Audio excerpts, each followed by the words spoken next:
In a world where justice is often a whispered dream, one man dared to challenge the shadows. But when the truth is buried too deep and the powerful too protected, exposing it can cost everything. For Malik, what started as a fight for justice has become a battle for his life, and the deeper he digs, the more he realizes some truths are too dangerous to uncover. Before we dive into today's story, let us know in the comments where in the world are you watching this video from. We'd love to hear from you. In the quiet, haunting hours of the night, when the city is asleep and the world seems still, there's a darkness that creeps beyond the streetlights. It's a darkness you can't always see, but you can always feel. And for some, the darkness isn't just a time, it's a place where shadows are not just what's cast by a flickering street lamp, but the ghost of secrets long buried, secrets that the world might never know unless someone dares to dig too deep. Jason Adams was one of those who walked in the shadows, not a shadow of his own making, but one that he chose to embrace. He wore the uniform that was supposed to protect to serve, but his path twisted, like so many others, into a journey of fear and suspicion. Adams was not just any cop. No, he had a reputation, one that whispered through the streets and crept into the ears of every resident in this forgotten corner of the city, a reputation that no one wanted to speak out loud, because speaking his name meant speaking of fear. For the man on the corner, the sight of Adams was more than a badge. It was a warning, the kind of warning that cuts through the air like the snap of a whip. And they had learned, as all men in this part of the city had, that when Adams appeared, there were no questions. There was only the sharp sting of what came next. What did he see when he looked at them? Faces of young men trying to survive in a city that had forgotten them, or did he see something darker, something he believed needed to be controlled? Malik told, "I've seen this before. Adams doesn't stop because he wants to help. He stops because he believes we're guilty of something, even if we haven't done a thing wrong." Malik had walked this path too many times. He knew the drill: you're stopped, you're searched, your identity questioned, and when you protest, that's when the game changes. It wasn't about what you did, it was about what they thought you might do. Officer Adams told, "What's your name?" But not all shadows are the same. Some carry the weight of fear, but others are born from the relentless fight for justice. And for Malik, this stop, this moment, would be the turning point. Because in a city where shadows never sleep, it was time someone stood in the light. But the questions remain: who is chasing whom in these shadows? And when the light finally shines, who will be left standing? It wasn't the first time Malik had seen Officer Adams. In fact, it was hard to remember a time when he hadn't seen him. The shadows cast by Adams's figure had become as familiar as the streetlights themselves, always lurking in the background, waiting to shine a cold light on anyone unlucky enough to cross his path. This wasn't the first time Malik had been stopped. It wasn't the first time he'd felt the heat of Officer Adams's eyes burning through him. It had become routine, too routine. And so it begins: a quick stop, a glance that feels too long, a question that doesn't need to be asked but is anyway. Adams didn't just stop people for a reason, he stopped them because he could. Every interaction was a statement, one that said more about power than about justice. Officer Adams told, "You've been down this street before, haven't you? This late? What's your hurry?"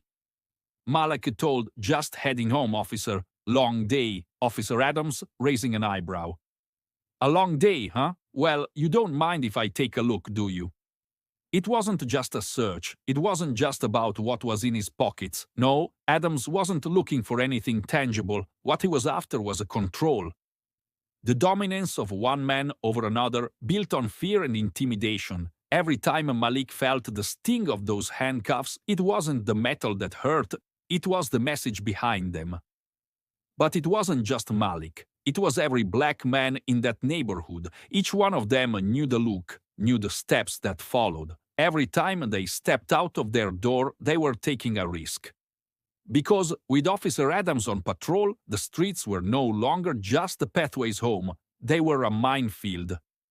It was James this time, a simple moment of waiting in his car, a moment that should have been ordinary, but with Adams nothing was ever ordinary. The police officer was like a storm on a calm sea, always looming, always threatening to turn the weather against you. James told, "What's this about, officer?" "I haven't done anything wrong." Officer Adams told, "Just doing my job. You don't mind stepping out, do you?" It was always the same questions, always the same treatment, always the same power, the feeling of being judged, not for what you did, but for who you were. These men, Malik, James, and so many others, didn't just feel targeted, they felt forgotten. Forgotten by the system that was supposed to protect them. Forgotten by a world that had grown numb to the daily struggles of those who lived in the shadows of the streets. But somewhere, deep within the injustice, the question lingered. When would it end? When would the targeting stop? When would someone finally speak up? The shadows were growing darker, but maybe, just maybe, it was time for the truth to be brought into the light. It was time for someone to listen, even if it meant speaking against the very system that was supposed to protect him. Time for Malik to face the truth. No more hiding in the shadows, no more wondering if his voice would be swallowed by the noise of indifference. Chief Johnson told, "You wanted to talk, Malik. What's on your mind?" Malik told, "It's about Adams. I've had enough. It's not just me anymore, it's everyone. The way he treats us, harasses us, it's gotten out of hand." Chief Johnson told Malik, "You know the department. You know how it works. I can't just act on complaints without evidence. Accusations like this, they don't go unnoticed, but they need proof. You can't expect me to just take your word for it." Malik told, "Proof? You want a proof? I'm telling you, it's happening every day. Adams is stopping us for no reason, pulling us out of our cars, searching us without cause. How much more proof do you need?" Chief Johnson told, "I hear you, Malik. I do, but this isn't about whether or not I believe you. This is about the department's reputation, the chain of command, and let's be real, the politics behind it. You think I don't know what goes on in the streets, but I also know what's at stake when I open an investigation into one of my own officers. You need more than just your word. You need evidence, and if I go after Adams without that, it could ruin everything." Malik told, "I don't care about your politics, Chief. I don't care about the department's reputation. I care about the men out there, the ones who are getting stopped, searched, humiliated by Adams. They're scared, they're tired, and they've had enough. I've had enough." Chief Johnson told, "I get it. I do, but the reality is this. There are procedures, protocols. I can't just go in guns blazing without putting everything at risk. You're talking about one of my officers here, someone who's been with the department for years. You think this is easy for me?"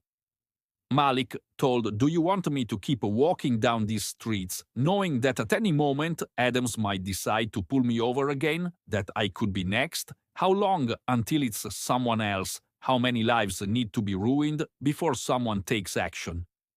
Chief Johnson told, "All right, I'll see what I can do. But you're right, Malik. You're right about one thing. This needs to stop. I'll open an internal review. I can't promise anything, but I'll get to the bottom of it. But you need to be ready. This isn't going to be easy, and there's no going back once I start looking into this." Malik told, "Thank you, Chief. Just do what's right."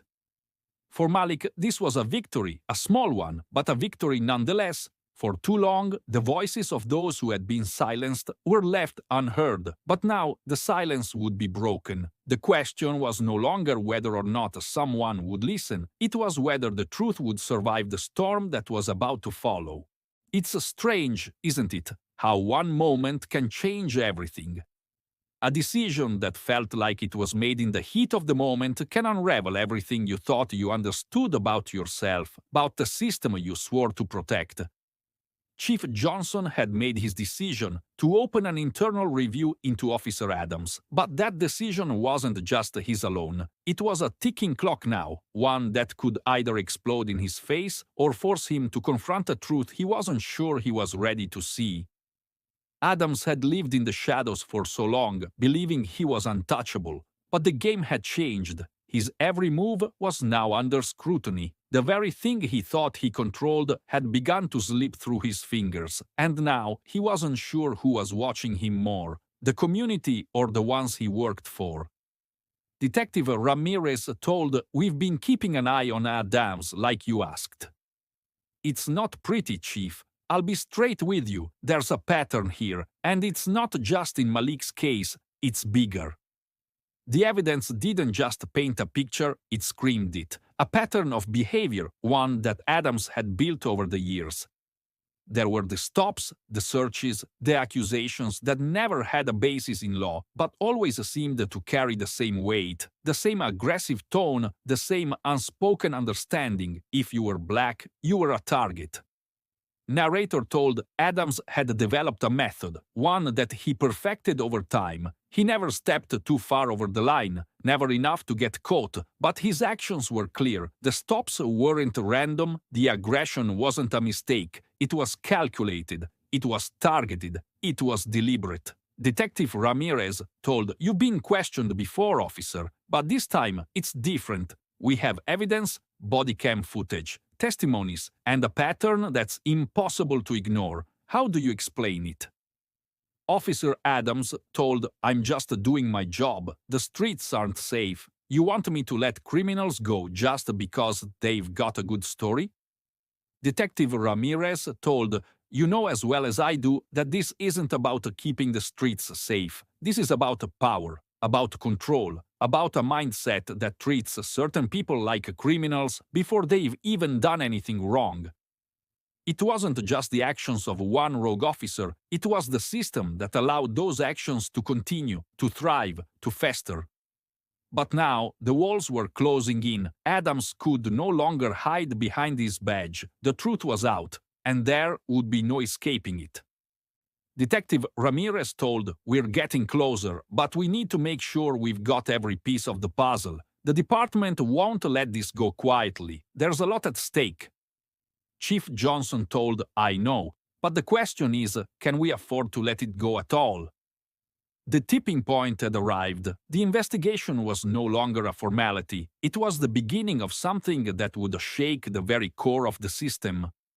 But the real question was, would the truth be enough to bring Adams down, or would the shadows continue to protect him as they had always done before? The moment of truth had arrived. The investigation wasn't just a paper trail anymore. It wasn't a matter of reports or accusations. It was about action. And for Malik, this was the hardest part. He had been chosen, not by chance, but by necessity. He would be the one to infiltrate Adams's world, to gather the evidence that would expose everything. The weight of the task before him was suffocating. He had been down this road before, but never like this. This time, the stakes were different. This time, he was walking a fine line between truth and danger. One wrong move, one misstep, and everything could fall apart. Ramirez told, "You're on, Malik. Stay sharp. Remember, you're not just looking for proof, you're looking for a pattern. This needs to be undeniable. This wasn't a friendly neighborhood pub. This was a place where deals were made, where words were exchanged in hushed tones. The kind of place where people like Adams could blend in, act natural, hide behind the veil of anonymity. But for Malik, it was now a battlefield. His mission to gather the final pieces of a puzzle that had been years in the making.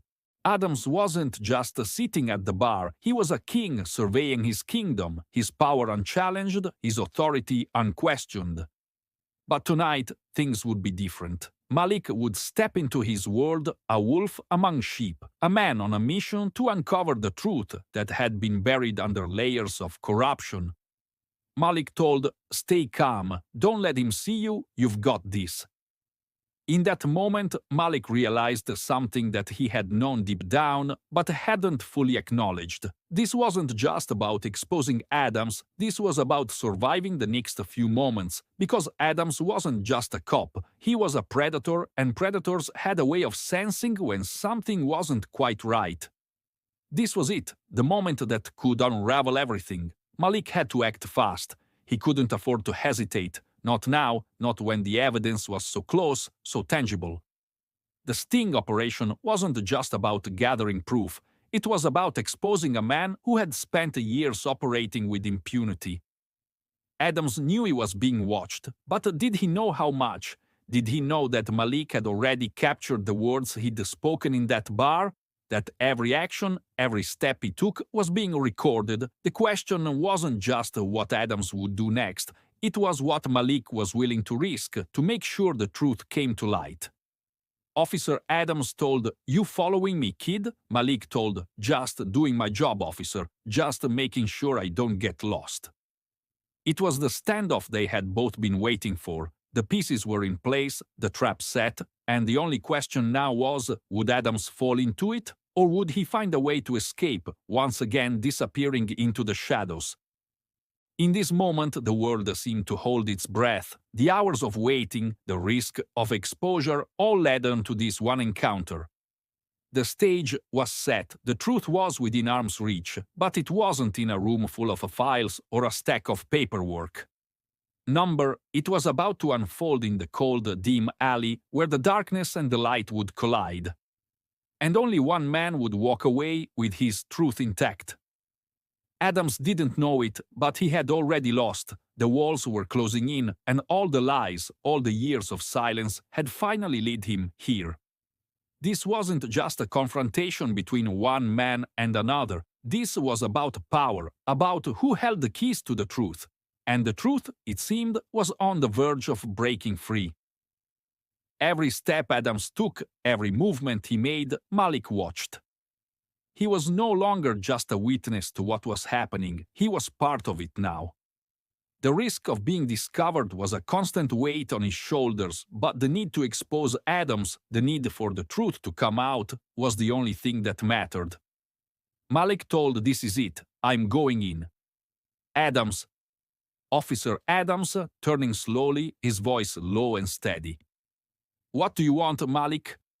"I don't have time for games," Malik told. "No games, just the truth." "You've been stopping people for no reason, Adams, harassing them. Every black man in this neighborhood knows your face, knows the game you've been playing, but I'm not afraid of you anymore." Officer Adams, with a forced chuckle, "What are you talking about? You've got nothing, just a lot of talk."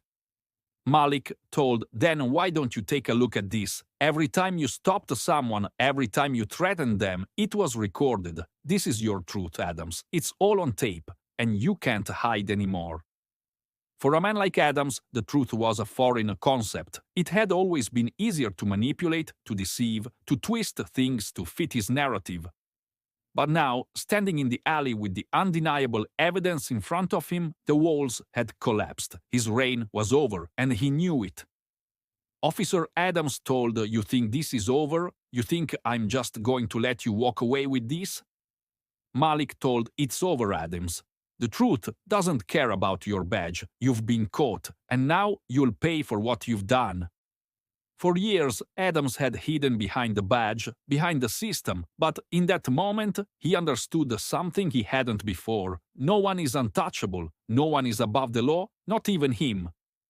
The battle was over, but the war for justice was far from finished. For Malik, this was just one chapter in a story that would continue to unfold. But tonight, in the shadows of the alley, the truth had found its way into the light, and there was no going back. The victory had come at a cost Malik couldn't yet measure. The truth was now in the open, but there was still one question lingering in the air: what now? It wasn't just about exposing Adams anymore. The game had shifted. What came next would determine everything, whether Malik could walk away with his life and freedom intact, or whether this was just the beginning of something far more dangerous.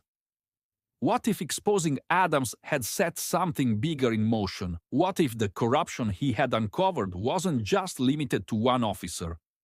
What if the darkness Malik had stepped into wasn't just an isolated shadow, but a part of something far larger? The truth was dangerous, and once it was unleashed, there was no telling who might come after him next. The call, it had come.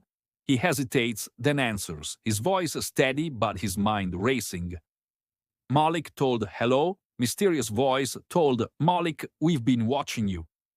You've made a dangerous move tonight. You think exposing Adams was enough? You think you've done something heroic? You've barely scratched the surface. The truth you uncovered, it's nothing compared to what's really going on. Malik told, who is this? What do you want? Mysterious voice told, you're too late, Malik. You've exposed one man, but what if I told you Adams was just a pawn in a much bigger game? What if I told you the people you've been trying to expose are far more powerful than you could ever imagine, and now that you're involved, there's no turning back? Malik told, you're bluffing. I've got the proof. I'll take it to the right people.